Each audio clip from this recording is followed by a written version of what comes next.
Hello everybody, welcome back to another video. My name is Nick, and I'm sure you're aware in the last few months a lot of things have changed with High Speed 2, especially since we shot the last video. So stick with us today and we'll have a look at what's happening on High Speed 2 in the Euston area. In line with government direction, work to construct the High Speed 2 station at Euston was paused on the 9th of March 2023 due to inflationary pressure and the need to find a more affordable design. On the 4th of October 2023, the government announced that it would be redirecting funding from High Speed 2 to other transport projects around the country, but restated its commitment to completing Phase 1 of High Speed 2 between Birmingham and London, with a rescoped Euston station. The government will appoint a development company separate from High Speed 2 Limited to manage the delivery of Euston station and the wider development. Whilst options for the delivery of Euston are explored, High Speed 2 Limited continues to complete, in their own words, no regrets enabling works across the High Speed 2 site and other activities to make the site safe while the main construction work is paused. This includes completing the new traction substation, a structure to house infrastructure for the London Underground, and a programme of essential utility diversion work around the station, creating a new utilities corridor to enable the future construction of a new station. During the site preparation works, archaeologists working on the High Speed 2 project in Euston discovered the Victorian time capsules and remains of Captain Matthew Flinders, a cartographer and navigator for the Royal Navy who led the first circumnavigation of Australia all the way back in 1801.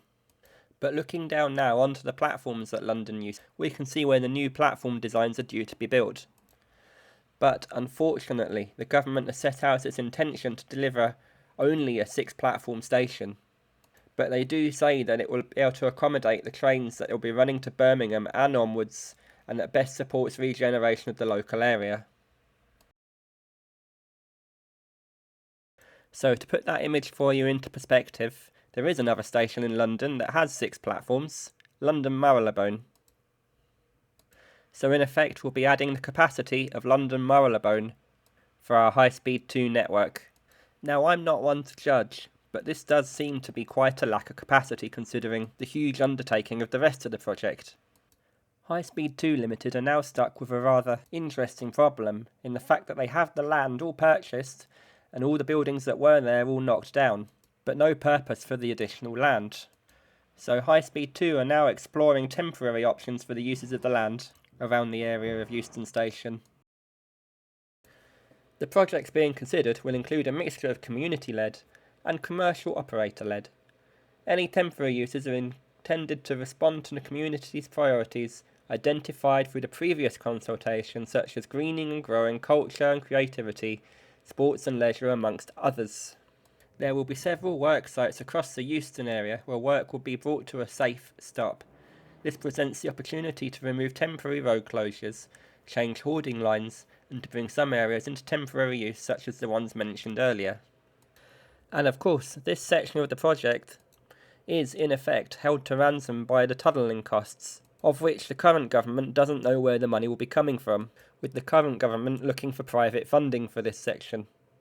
Although the Department for Transport reassure us that the line will finish at Euston, and in their words, as has always been the case. But as we fly over High Speed 2's Euston development area today, we can't help but notice how quiet it is.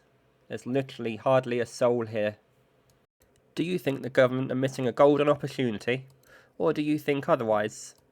Do let me know and others know in the comments down below and leave your thoughts.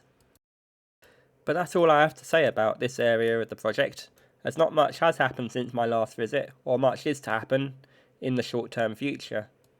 But as I say, do stick around, and I'm going to leave you with some other shots of the aerial views of the Euston Station area.